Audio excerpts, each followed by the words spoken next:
ओम नमो भगवते वासुदेवाय नमो। नमस्कार बंधुगण आपण मानकु आम यूट्यूब चैनल को स्वागत।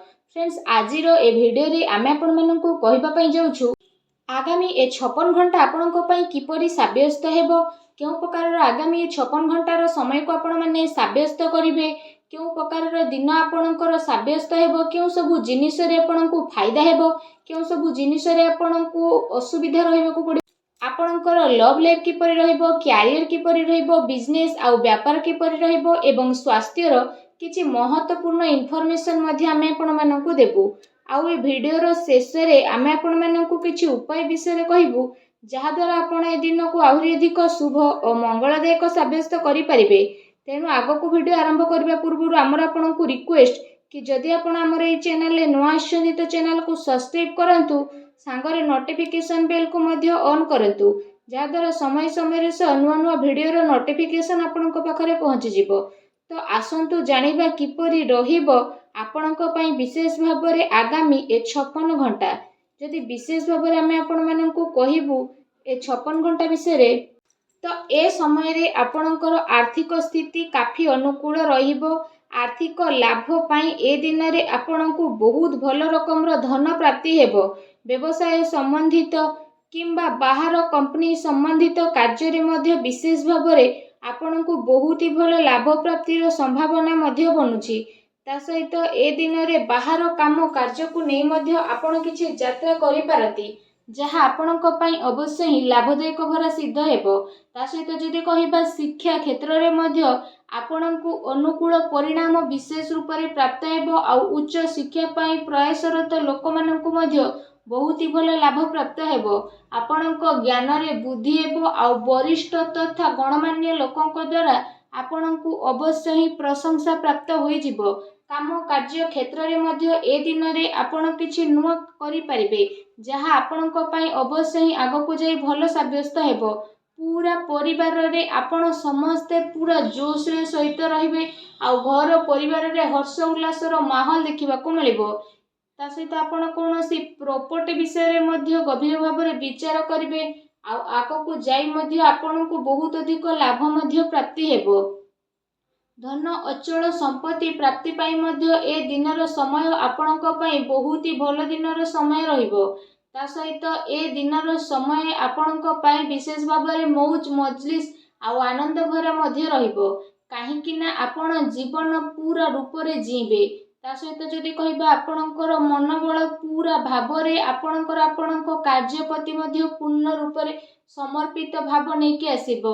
आ आपणक पई नुआ उपलब्धि मध्य विशेष रूप रे प्रदान करिवो।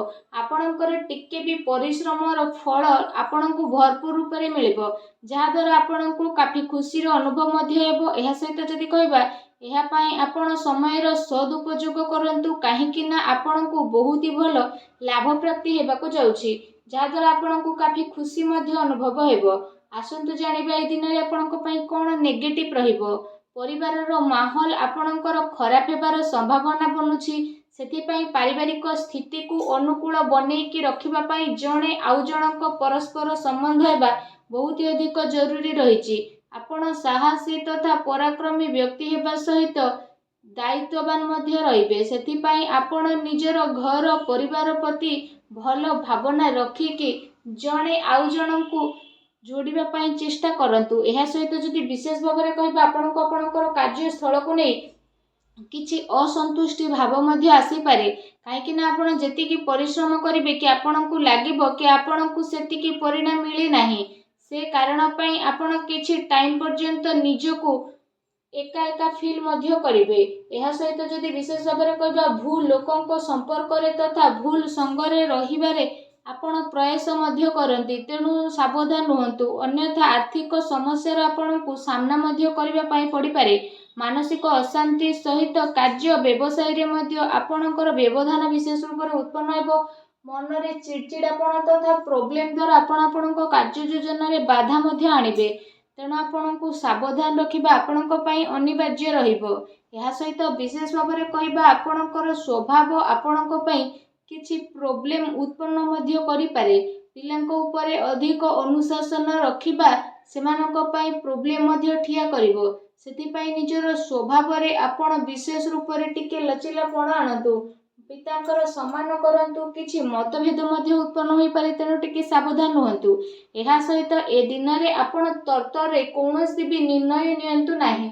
ଯଦି ଆପଣ ସବୁ କାମକୁ କରିବାକୁ ଚାହୁଁଛନ୍ତି ତ ଆପଣଙ୍କୁ ସବୁ ମିଳିବ, କିନ୍ତୁ ତରତର ହୋଇ କଲେ ନୁକସାନ ହୋଇପାରେ। ଅଚାନକ ଯାତ୍ରା କାରଣରୁ ଆପଣଙ୍କୁ ବିଶେଷ ରୂପରେ ଚିନ୍ତାର ଶିକାର ମଧ୍ୟ ହେବା ପାଇଁ ପଡ଼ିପାରେ। ଉଦ୍ଧାର ମାଗୁଥିବା ଲୋକଙ୍କୁ ନଜରଅନ୍ଦାଜ କରନ୍ତୁ। ମତଭେଦର ଗୋଟେ ଲମ୍ବା ସଂଖ୍ୟା ବନିବ, ଅନ୍ୟଥା ଆପଣଙ୍କୁ ସାମଞ୍ଜସ୍ୟ ବନେଇ ରଖିବାରେ ମୁସ୍କିଲ ମଧ୍ୟ ଆସିପାରେ, ତେଣୁ ଆପଣ ଟିକେ ସାବଧାନ ରୁହନ୍ତୁ। ଆସନ୍ତୁ ଜାଣିବା ଆପଣଙ୍କର ଲଭ୍ ଲାଇଫ୍ ଏ ଦିନରେ କିପରି ରହିବ। ଯଦି ଆପଣଙ୍କର ଦାମ୍ପତ୍ୟ ଜୀବନ ବିଷୟରେ କହିବା ତ ଏ ଦିନରେ ଆପଣଙ୍କ ପ୍ରେମ ଜୀବନ ପାଇଁ ବହୁତ ହି ଭଲ ଦିନ ରହିବ। ତା ସହିତ ପ୍ରେମ ମାମଲା ପାଇଁ ମଧ୍ୟ ବିଶେଷ ଭାବରେ ଏ ସମୟ ଆପଣଙ୍କ ପାଇଁ ଅତି ଉତ୍ତମ ରହିବ। ବିବାଦରୁ ଆପଣ ଦୂରେଇକି ରୁହନ୍ତୁ। କାହାର କହିବା ଦ୍ୱାରା କୌଣସି କାର୍ଯ୍ୟ ଆପଣ କରନ୍ତୁ ନାହିଁ। ଆପଣ ନିଜ ଉପରେ ଭରସା ରଖନ୍ତୁ, ଅନ୍ୟଥା ନିଜ ଉପରେ ଭରସା ରଖିକି ଆପଣ ନିଜର ପ୍ରେମୀ ପ୍ରେମିକାଙ୍କ ଉପରେ ଭରସା ରଖନ୍ତୁ ତଥା ଜଣେ ଆଉ ଜଣଙ୍କ ସହ ପ୍ରେମରେ ସଂଗଠିତ ହେଇକି ରୁହନ୍ତୁ, କାରଣ ଏ ଦିନ ପ୍ରେମ ଜୀବନ ପାଇଁ ବହୁତ ହି ଭଲ ଦିନ ରହିବାକୁ ଯାଉଛି। ଏ ଦିନର ଅବଶ୍ୟ ହିଁ ଆପଣଙ୍କୁ ଲାଭ ଉଠେଇବାର ରହିଛି। ଆସନ୍ତୁ ଜାଣିବା ଏ ଦିନରେ ଆପଣଙ୍କର ବ୍ୟବସାୟ ଆଉ କ୍ୟାରିୟର କିପରି ରହିବ। ନିଜର ଯୋଜନାକୁ ଆପଣ କାହା ଆଗରେ ବିଶେଷ ଭାବରେ ଅଧିକ ଜାହିର କରନ୍ତୁ ନାହିଁ। ଆପଣଙ୍କର ଗୁପ୍ତ ଯୋଜନା ଆପଣଙ୍କ କାମରେ ଫାଇଦା ପ୍ରଦାନ କରିବ। ଏହି ସମୟରେ କେଉଁଠି ଆପଣଙ୍କୁ ଅଚାନକ ଲାଭ ମିଳିବାର ବିଶେଷ ଭାବରେ ଆଶା ରହିଛି। ବାସ୍ ଆପଣଙ୍କୁ ଆପଣଙ୍କର ନିର୍ଣ୍ଣୟକୁ ମାନ୍ୟତା ଦେବାର ଅଛି, ଅନ୍ୟଥା ଆପଣଙ୍କୁ ପ୍ରତିଟି କ୍ଷେତ୍ରରେ ବହୁତ ଅଧିକ ଫାଇଦା ପ୍ରାପ୍ତ ହେବ। ବ୍ୟବସାୟିକ କ୍ଷେତ୍ର ବିଷୟରେ ଯଦି କହିବା, ଧନ ଲାଭର ବିଶେଷ ରୂପରେ ସ୍ଥିତି ବନୁଛି। କାର୍ଯ୍ୟ ଆପଣଙ୍କ ପାଇଁ ସବୁ ଆସାନୀରେ ମଧ୍ୟ ସଫଳ ହୋଇଯିବ। କାରବାର ବିସ୍ତାରର ଯୋଜନା ମଧ୍ୟ ଆପଣ ବନେଇ ପାରନ୍ତି, ଯାହା ଆପଣଙ୍କ ପାଇଁ ଆଗକୁ ଯାଇକି କାଫି ଲାଭଦାୟକ ସିଦ୍ଧ ହେବ। ଏହା ସହିତ ଆପଣଙ୍କୁ ପଇସା ନେଣ ଦେଣରେ ଟିକେ ସାବଧାନ ରଖିବାକୁ ପଡ଼ିବ। ପ୍ରପର୍ଟିରେ ନିବେଶ ମଧ୍ୟ ଆପଣ କରିପାରନ୍ତି, ଯାହା ଆପଣଙ୍କ ପାଇଁ ଆଗକୁ ଯାଇକି ଅବଶ୍ୟ ହିଁ ଲାଭଦାୟକ ଭରା ସିଦ୍ଧ ହେବ। ତା ସହିତ ଚାକିରି ପେଶା ବ୍ୟକ୍ତି ବିଶେଷଙ୍କ ପାଇଁ ଯଦି କହିବା, ଏ ଦିନର ସମୟ ବହୁତ ହି ଭଲ ସମୟ ରହିବ। ଚାକିରି ସମ୍ବନ୍ଧିତ କୌଣସି ଭଲ ବଡ଼ ଖୁସି ଖବର ଆପଣଙ୍କୁ ଅବଶ୍ୟ ହିଁ ପ୍ରାପ୍ତ ମଧ୍ୟ ହେବ, ଯାହାଦ୍ୱାରା ଆପଣଙ୍କ ମନ ବହୁତ ହି ପ୍ରସନ୍ନ ରହିବ। ଆସନ୍ତୁ ଜାଣିବା ଏ ଦିନରେ ଆପଣଙ୍କର ସ୍ୱାସ୍ଥ୍ୟ କିପରି ରହିବ।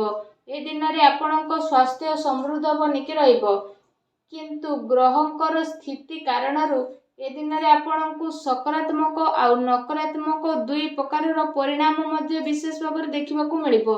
ତା ସହିତ ଶାରୀରିକ ଠାରୁ ଆପଣ ମାନସିକ ସ୍ୱାସ୍ଥ୍ୟ ଉପରେ ବିଶେଷ ରୂପରେ ଅଧିକ ଜୋର ଦେବାର ଆବଶ୍ୟକତା ରହିଛି। ଆପଣଙ୍କୁ ଆପଣଙ୍କର କ୍ରୋଧ ଉପରେ ନିୟନ୍ତ୍ରଣ ରଖିବାକୁ ପଡ଼ିବ। ଏହା ସହିତ ନିଜର ଖାଦ୍ୟପେୟ ଉପରେ ମଧ୍ୟ ଆପଣ ଅଧିକ ଧ୍ୟାନ ଦିଅନ୍ତୁ, କାରଣ ଏ ଦିନ ଆପଣଙ୍କୁ ପେଟ ସମ୍ବନ୍ଧିତ କିଛି ସମସ୍ୟା ମଧ୍ୟ ଉତ୍ପନ୍ନ ହୋଇପାରେ, ତେଣୁ ଟିକେ ସାବଧାନ ରୁହନ୍ତୁ।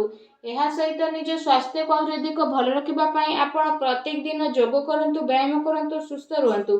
ଆଉ ଭିଡ଼ିଓ କେମିତି ଲାଗିଲା କମେଣ୍ଟ କରିକି ଜଣାନ୍ତୁ। ଧନ୍ୟବାଦ।